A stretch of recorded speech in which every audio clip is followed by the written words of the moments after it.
ওগো আমার শ্রাবণ মেঘের খেয়া তোরের মাঝে অশ্রু ভরা পুরব হাওয়ায় পাল তুলে দাও, পাল তুলে দাও আজি ওগো আমার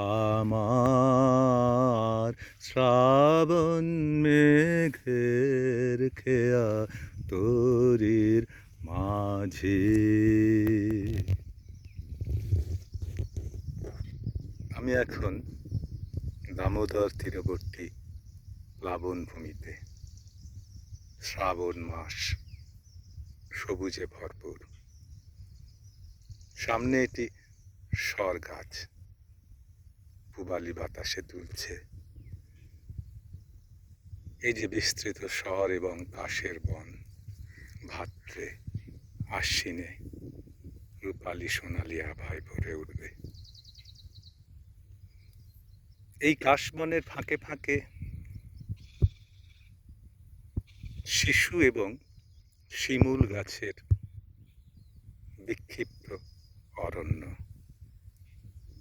সামনে এগুলি শিশু গাছ, দূরে শিমুল, শিশু, অনেকটা সাভানা গ্রাসল্যান্ড।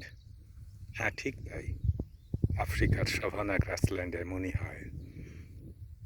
দামোদর তীরবর্তী এই দুর্বল, অপরিণত বালুকা গঠিত মৃত্তিকায়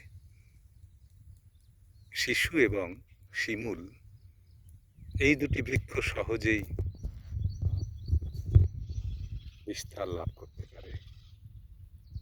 তাই এই অঞ্চলে যাকে রিভারাইন ফরেস্ট বলা হয়, সেখানে শিশু এবং শিমুল গাছের প্রাধান্য।